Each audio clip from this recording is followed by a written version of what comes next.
दोस्तों मेरे पास में एक 3 फेज़ का मोटर है और इस मोटर को चालू और बंद करने के लिए मैं यहाँ पे स्टार्टर का इस्तेमाल कर रहा हूँ। जैसे कि आप देख सकते हो ये जो मेरा स्टार्टर है, इस वाले स्टार्टर को जो स्टार्ट पुश बटन है इसको यदि मैं प्रेस कर दूँ तो मेरा मोटर चालू हो जाएगा। अब यहाँ पे जो मेरा मोटर है, ये मोटर यदि रनिंग कंडीशन में है और इस कंडीशन में जो मेरा 3 फेज़ का पावर सप्लाई है, इस पावर सप्लाई में से कोई भी एक फेज़ का पावर सप्लाई चला जाता है तो इस कंडीशन में मेरा मोटर बंद नहीं होगा। मोटर मेरा कंटिन्यूसली रन करते रहेगा जब तक कि हम इसको बंद ना करें। यदि हमारा मोटर 2 फेज़ के पावर सप्लाई पे रन करते रहेगा तो एक ऐसा कंडीशन आएगा जब हमारा मोटर पूरा का पूरा हीट हो जाएगी और हीट होने के बाद मोटर हमारा पूरा का पूरा बर्न आउट हो जाएगा। मतलब कि हमारा मोटर जो है वो जल जाएगी।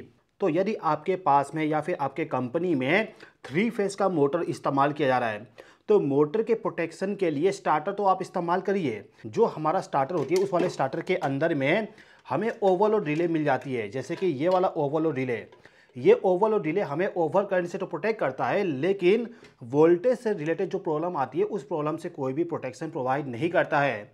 तो यदि आप चाहते हो कि आपका जो मोटर है उस मोटर को वोल्टेज से रिलेटेड जो प्रॉब्लम आती है उस प्रॉब्लम से प्रोटेक्ट करना, तो इसके लिए आप इस प्रकार का जो रिले होती है जिसको हम कहते हैं सिंगल फेस प्रिवेंटर, इस वाले प्रिवेंटर को आपके स्टार्टर के साथ में कनेक्ट कर दीजिएगा।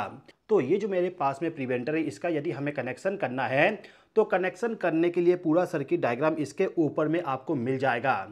जैसे कि ये जो मेरे पास में जिप्सन कंपनी का जो प्रिवेंटर है, इस प्रिवेंटर में यहाँ पे डायग्राम बताया गया है। डायग्राम में बताया गया कि जो हमारा पहला, दूसरा, तीसरा, ये जो 3 वायर है, इन तीनों वायर को हमें RYB तीनों फेज़ के साथ कनेक्ट करना है। जो हमारा 3 फेज़ का पावर सप्लाई होता है उस पावर सप्लाई को हमें मॉनिटर करना है और मॉनिटर करने के लिए हमें कुछ ना कुछ फीडबैक तो देना पड़ेगा इस वाले रिले को। तो फीडबैक देने के लिए यहाँ पे आप देखोगे 3 कलर का वायर है, रेड, येलो और ब्लू। ये जो तीनों वायर है, इन तीनों वायर को ले जाके हमें 3 फेज़ के पावर सप्लाई के साथ कनेक्ट करना होता है। इसके अलावा यहाँ पे 2 और वायर है ग्रे कलर का।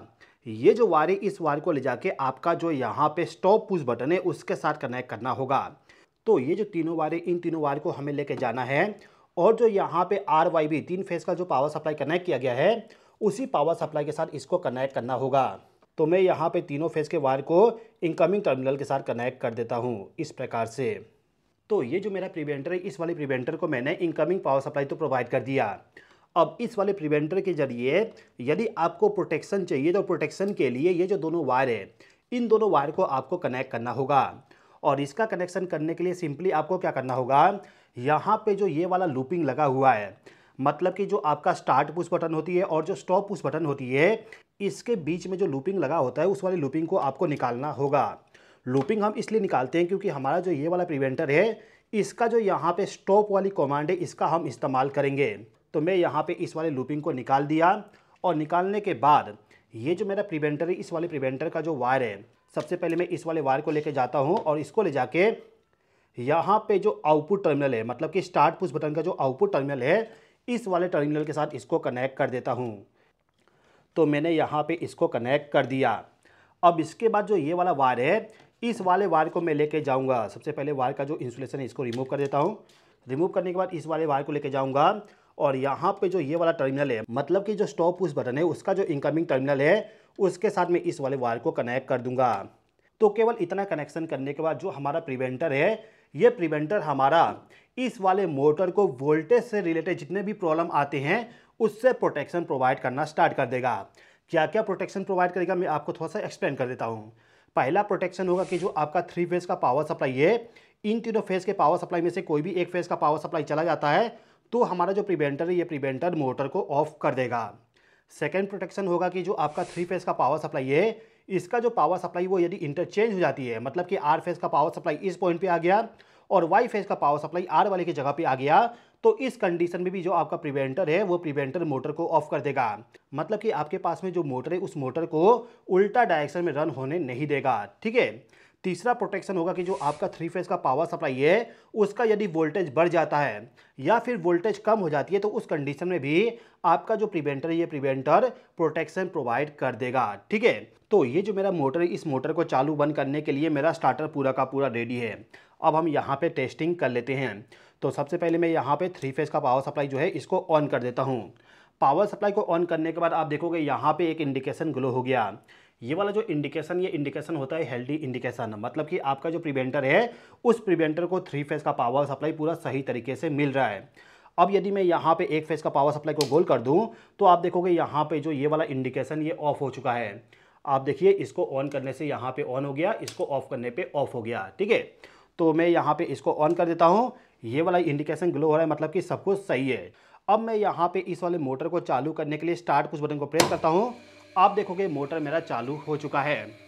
अब यदि मोटर के रनिंग कंडीशन में कोई भी 1 फेज़ का पावर सप्लाई चला जाता है, जैसे कि अभी के टाइम पे मैं वाई फेज़ का जो पावर सप्लाई है इसको बंद कर देता हूँ। इसको बंद करने के बाद मेरा जो प्रिवेंटर, ये प्रिवेंटर मेरा मोटर को ऑफ कर देगा। आप देख सकते हो प्रिवेंटर मेरा मोटर को बंद कर दिया। दोबारा से मैं यहाँ पे इसको ऑन कर देता हूँ। ऑन करने के बाद यदि मैं दोबारा से स्टार्ट पुश बटन को प्रेस करूँगा, मोटर चालू। अब ये जो मेरा 3 फेज़ का पावर सप्लाई है, इसका जो वोल्टेज है वो वोल्टेज यदि बढ़ जाता है या फिर कम हो जाती है, या फिर कोई 1 फेज़ का पावर सप्लाई चला जाता है, तो इस कंडीशन में जो मेरा मोटर है वो मोटर ऑटोमेटिकली ऑफ हो जाएगा। और इस मोटर को ऑफ करने का काम मेरा ये वाला प्रिवेंटर कर रहा है, ठीक है। तो ये जो मेरा स्टार्टर है, ये स्टार्टर मेरा मोटर को चालू बंद करने के लिए इस्तेमाल किया जा रहा है। और ये जो प्रिवेंटर है, ये प्रिवेंटर हमारा वोल्टेज से रिलेटेड जो भी प्रॉब्लम आ रही है उससे प्रोटेक्शन प्रोवाइड करने के लिए इस्तेमाल किया जा रहा है, ठीक है दोस्तों।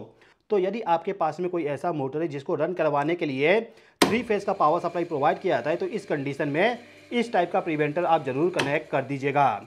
तो उम्मीद करता हूं दोस्तों इस वीडियो के माध्यम से आपको कुछ नया सीखने को मिला होगा। आपको ये वीडियो कैसा लगा कमेंट करके मुझे बता दीजिएगा।